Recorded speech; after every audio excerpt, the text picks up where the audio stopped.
Hey guys, Scott from Aristocob.com here. And Seth from theshrinkingpastor.com. And the three of us, we're Markwood Men's Breakfast Club. Welcome to this week's club meeting.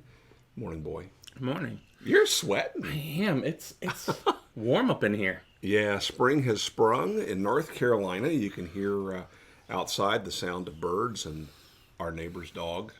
Yeah, hopefully not too bad. Thank you, Yeti microphone. Yes. So we decided that this morning Seth has got a topic he wants to talk about, and while he's doing something new and exciting, I'm going to do something new and exciting. I am going to smoke for the very first time, and I purchased this thing last year sometime, an upside-down pipe. This is a Barrett. It's a briar pipe. It's got a lid that unscrews from the top. You pack it from here. You light it from the bottom, and theoretically, anyway, it burns from the bottom up. So what you're supposed to be able to do is to tamp this down and add more tobacco. You know, when you have a pipe that's burning and you add tobacco, it doesn't burn properly because the flames are beneath the tobacco. Mm-hmm. The flames are beneath the tobacco from the start. I know, weird, huh? So I'm going to try that. Never smoked it. It scares me a little bit, so I've cleaned all the tobacco debris out of this tray. I might have to strap this on as an apron or something. So what are you going to talk about, boy? And what are we going to smoke? Oh, I don't know. We got a pile of tobacco from Chicago. Yeah, we're going to have to start working our way through. Yeah, one of the things I purchased recently was Captain Black has come out with a line of what they're calling premium tobaccos. I'm feeling very far away. I know. From me or from the camera? No, from the camera. My chair was but now you cattywampus. You look glistening. I am glistening. That would make sense. All right, so this one, hold a couple of those up. Let's see, the top one that is not Captain Black. This Red Sky, Black Sea. Midnight Gold. Ooh. Which I think, I had this. This is a Cavendish. So this pleases me. Good choice, boy. Yeah, you're welcome. And I'm going to load this into the top of this pipe. And like I said, we have a couple topics for you guys today. Seth has got something he wants to do, and I have a topic that's going to probably distract him pretty seriously. Excellent. Great. Let's see how that goes. While he loads up his pipe, I realized that we've talked recently about the FDA and what they want to do with e-cigs and pipes and tobacco, and but we haven't really hit on. In a while, I haven't really shown what exactly an e-cig is. Now, I know many of you in the pipe community, many of you guys that watch, already have your own. You're very familiar, but I also know that there are a lot of people that don't have a clue how one works. It's just technology to them. And so I wanted to show you kind of a bare bones what this actually is inside. And the technology is the same whether you get the e-cig from Walmart, the blue, or you buy them from China, or you build your own. And so I'm going to be building my own atomizer. And the atomizer is the burny part. It's the heaty-uppy part. The heaty-uppy part. So this is what's called an RDA, or rebuildable dripping atomizer. Do you want to watch this? What? I imagine this is... Oh, yeah, go ahead. Sorry, I apologize. Go. This is going to be epic. Yeah. I really do. And I also fear that perhaps this shirt has too much polyester in it for this experiment. Do we have a fire extinguisher nearby? Yeah. It expired like 37 years ago. I've got a jug of water. We should be okay. So with this pipe, you actually turn it upside down to light it. And that looks like it's not been smoked before. Can't say that anymore, but that is true. There was no... there's no torch marks on the bottom. Like there are now. And then over we go. It's not lit, though. It's weird. You can't really tamp it. Well, you tamp it from the top.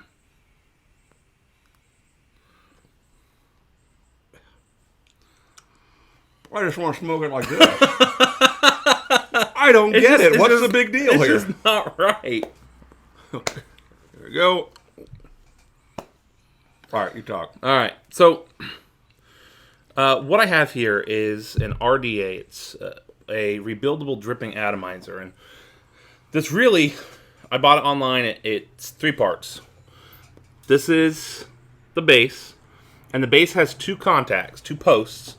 And into those, I'm going to attach a coil. Talk about in a second.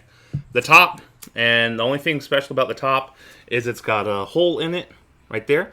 That's to draw in air. And then the drip tip, which you can get. I mean, they're cheap, and there's nothing special about that.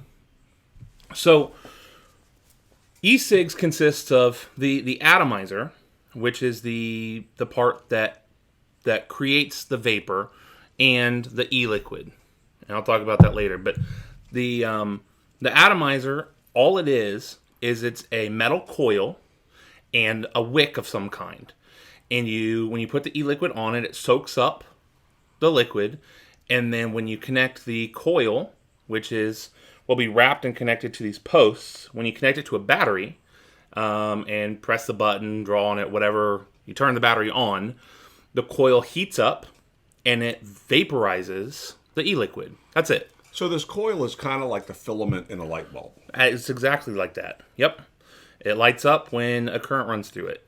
And so what I'm going to be doing while Homer talks about other stuff... So why don't we just put e-juice on light bulbs? Because they get pretty hot. Well, you'd have to break the glass. No. You have to attach a drip tip to it. You can put it on top of the light bulb itself. Problem is incandescent bulbs are becoming rare now. So I pulled some stuff. I pulled some stuff from my ecig kit. I have a blunt tip applicator needle that I use to get juice from bottles into other bottles. And what I do is this is 30 gauge Canthal wire. And Canthal wire heats up really quick and cools down even quicker. I don't know where my bag went.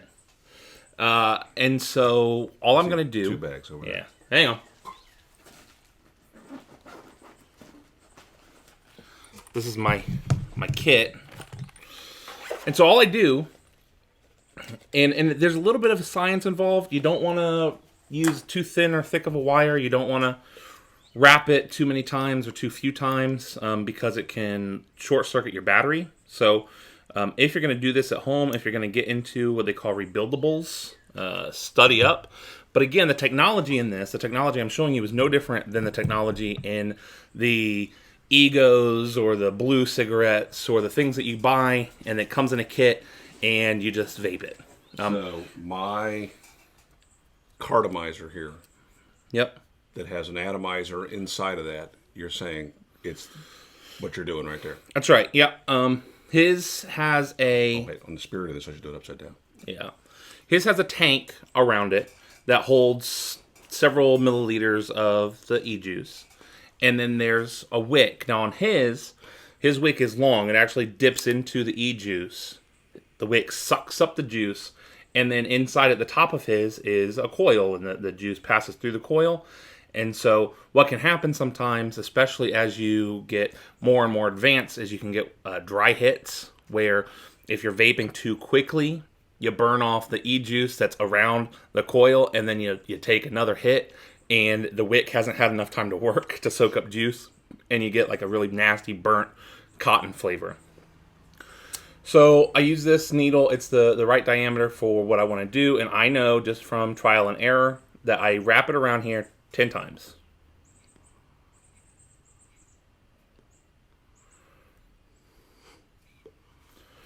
You can wrap it once for every time I have to relight this stupid pipe. Okay. What's the point of this? I don't know. If you're looking to get into rebuildables, if you want to build your own coil, I recommend Grim Green. I recommend Rip Trippers, both on YouTube. Yeah, thank you. Yes. Both on YouTube. You can search them you can find them just by searching their name. They actually go through step by step the process, and they'll talk about the science. You should not base any attempt to build your own coil off of my few-minute tutorial here. And so what you do is you want to get the coil nice and close. And so here you can see. Nope. I'm going to have to do the thing with the hand. There we go. All this is just a coil. It looks like a spring. I've just wrapped it around. And I'm getting to the part where it's not going to be fun anymore. And all I do is I'm going to connect this coil to these two posts. So while I focus on that, I'll talk about something. Yeah. This is just silly. Is it working? I'm getting smoke around the bottom of this thing, which, should have been what I expected. I just wasn't expecting that. No, it's not exactly working. All right, so here's the conversation that Smuckers and I were having yesterday. Smuckers is my grandson. He is the oldest of my 3 grandsons. Through my sister. Yeah. Thank you, those of you, for your prayers and thoughts on Ender. He's doing great. Ender's my son. And Ender was in the hospital having some tests run. Yeah. Recently. So Smuckers and I were talking about Daffy Duck. And we watched a cartoon on YouTube, which was supposed to be his very first appearance in cartoons. And it was the Daffy Duck that I loved. It's the one where he was nuts. Mm-hmm. He was bouncing around, jumping all around the lake and everything. And just absolutely crazy. And then we happened to catch a more modern Daffy Duck. And the first off, of course, all those characters, they physically change. Right. But at what point did Daffy move from being Daffy to being grumpy? Do you notice that? Towards the end, I'm going to say it's the end. I mean, he's a cartoon. He could be introduced at any point.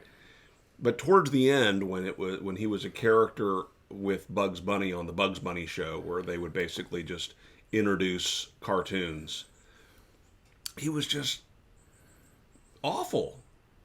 Jealous of Bugs Bunny and the attention Bugs was getting. And so Smuckers wanted to find out, when did that happen? When did he go from being Daffy to being grumpy? For lack of a better word. Obviously, the character name never changed. Do you know? No. However, that begs all sorts of psychology questions of, if you change your personality, are you no longer you, or are you just a different version of you? So did he stop being Daffy Duck, or did Daffy Duck just change?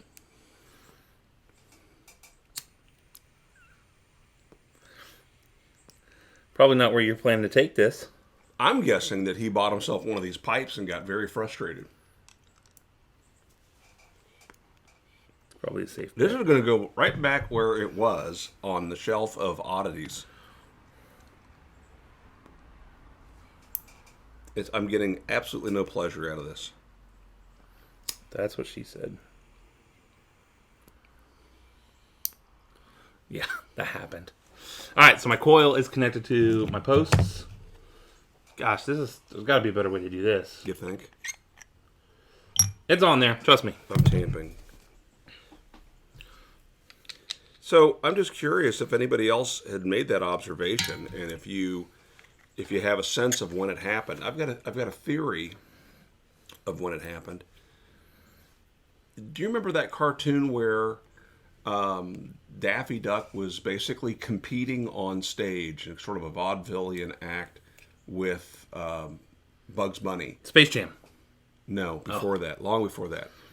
And it ended with Daffy getting the hook, pouring gasoline on himself and eating nitroglycerin and all that, and then lighting a match, and he blows up this huge fireball. And Bugs Bunny comes out on stage and he's applauding and he says, "Oh, that was great. Everybody, they want an encore. They want an encore." And Daffy Duck is flying up as an angel with a harp, and he says something like, "Unfortunately, I can only do that once." No, I don't remember that. Really? Yeah. Do you guys remember that? Did I make this up? I think that was it. I think that was the episode where Daffy became so competitive and so jealous, and he never came back. But it's funny having this conversation with Smuckers because he, of course, sees these as real live characters. And so this idea of what do you mean he changed as he got older? What do you mean that was out when you were a kid or when Grandpa was a kid? Daffy Duck was introduced sometime in the 30s. Yeah. Do you remember the theme song to Tiny Toons? Yes. How does that go? I don't remember. We're tiny, we're toony, we're all a little loony. Yes. And in this cartoony, we're invading your TV. Yes. We're comic. Are we the dispensers or dispatchers? We're comic dispensers. We crack up all the sensors. But they end up going, these young characters are going to school at Warner Brothers. Is that right? Mm-hmm. And they're going to school under the tutelage of the original Warner Brothers cartoon characters. And the line of the theme is, at Acme University, we earn our toon degree. The teaching staff's been getting laughs since 1933. Mm-hmm. So 1933 is when Warner Brothers started. Probably Merry Medleys, I would guess, was the start.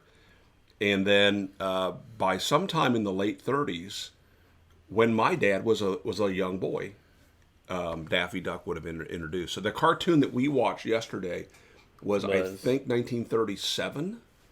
Wow. The one where he was jumping around on the frozen. Like basically the other ducks were going south for the winter and he decided not to go south. Yeah. And comedy ensued. All right. Did I kill enough time for you there, boy? Yeah. So I have, into the coil, I've put a little piece of cotton. I just took a sterile cotton ball. I make sure it's sterile because you're going to be vaping what comes off of this. And you don't want the cotton ball to be having any children. That's right. And on this one, this particular rebuildable drip atomizer, it's got a little shelf. So I'm just going to tuck it. And I did something to my coil. I heated it up and pinched it together. You want it to be compressed. Now that will change the resistance on the coil. So again, if you're doing this, if you're making your own, please do your homework because it can be dangerous. And I got these ceramic tweezers, which let me compress the coil while I'm firing it. So it heats up. While it's heated up and pliable, I can squeeze it together, and then it stays that way. If you try to use metal tweezers or pliers, you'll short the circuit. So don't do that. And now I have churro, yes, like the Mexican dessert, e-juice. I'm really excited to try this. I haven't yet. The e-juice consists of propylene glycol, vegetable glycerin, and flavoring. And this one has a little bit of nicotine. This is 6 milligrams nicotine. That's it. So, the propylene glycol is used in antifreeze because it has a lower freezing point than water. And so reports where they say, oh, you're vaping antifreeze. Yeah. But it's also found in lipstick and icing and all over the place. It is food grade. Everything within this is food grade except for the nicotine. You should not drink the e-juice ever. Keep it out of the reach of your children and pets. Don't drink antifreeze. That's right. And so I'm just dropping a couple of drops on here. Just want to make sure this gets nice and soaked in, because what you don't want to have happen, you do not want to dry burn, because your cotton will burn and everything you vape thereafter will just taste like burning. It is not fun. And so just to show that it's working, that cool. Oh, that smells good. Smell that. I'm sorry, what is it? Churro. Okay. That smells good. All right, now that I know what it is, it's okay. For whatever reason, I was expecting something more fruity. You tend to vape the fruit flavors. Yeah. That cinnamon hit was not what I expected. The last two things I've been vaping have been the last two things I bought was the churro and Captain Crunch Berry. And so I put the lid back on, put the drip tip. And on yours, that just presses back together. You don't have to thread it together. Nope. Cool.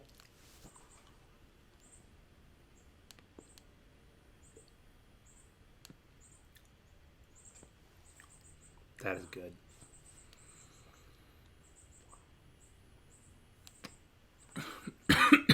So, that's all that's in an e-cig. So now you know. Now you can be educated when people say, well, it's got poison and this and that. Or it's super complicated. It's not. It's simple. It's just a wick and a heating filament. And a battery and a switch. That's it. Yep. And the battery and the switch can often be one and the same. Yeah. A unit. Yeah, I've got one coming in that has a removable battery. They call those mechanical mods because all it is it's a metal tube and the battery. Flashlight. And when you basically when you press the bottom, it makes the connection with the coil, and that's where heat comes from. If you don't have an e-cig, I recommend getting a regulated mod. They're mods that they are e-cigs that either have like variable voltage twisted, or that have a computer chip. Again, basically, why are you calling it a mod? When e-cigs started about in 2007, basically, they all look like cigarettes. And what happened is within the community, people started taking them apart, re-engineering them, and modifying them to make them different, to make them better, bigger. And so mod comes from modified, because for a long time the only versions that you could get were ones that people had modified in their garage and they would sell to people within the community. There are some great forums, and on YouTube there's just like the pipe community, there's a big community of e-cig guys and gals. And it's about 50-50 actually. And so they mod and they try things out, and kind of like pipe smokers with tobacco, they'll say, hey, check this out. And so now, even to this day, many of the biggest mods that you can buy are made by independent guys that do it in their home. They do it in their garages, and so they're still modifying the parts. You can buy the parts at electronic stores, so there's nothing proprietary about what they're doing. And so but these are regulated mods. There's a computer chip in here that'll keep you from blowing yourself up. Regulated as in federal government regulated? No. Regulated as in the computer chip will regulate the battery to make sure that you don't do something stupid with your coil. What can happen is when you make a coil too small, when you make it out of too small a gauge of wire, or when you do too few loops, the resistance of the coil goes down. And there's a whole lot of math involved in Ohm's law. But basically, as the resistance goes down and your voltage stays the same, your amperage has to go up.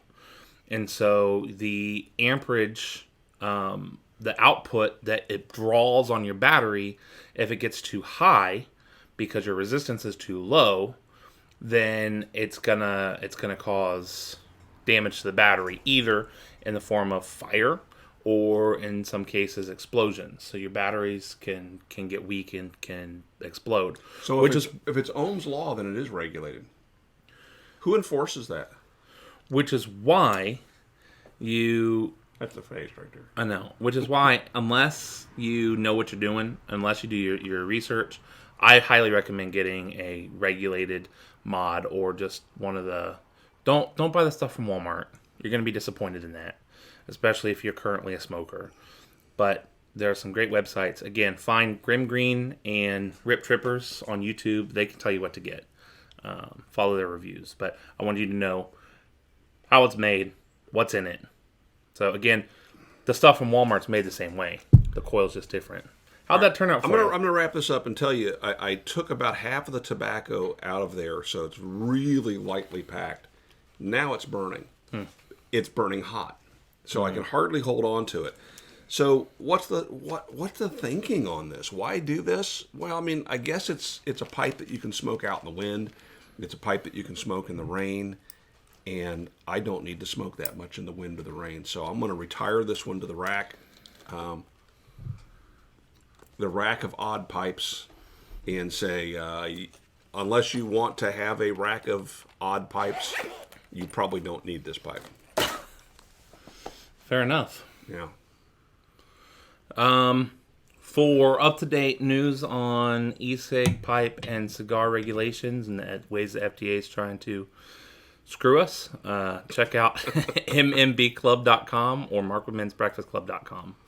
Both will take you to the same place. Now, as for that tobacco, the you don't know. Midnight It's upside Gold. down. Now, actually, what I've been tasting, I've liked, and so when I took the tobacco out of that, I almost filled this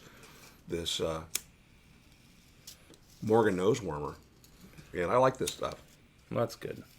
But then again, I like Cavendish, so no one's surprised by that. it's not lane 1Q. That is true. So Tom is surprised.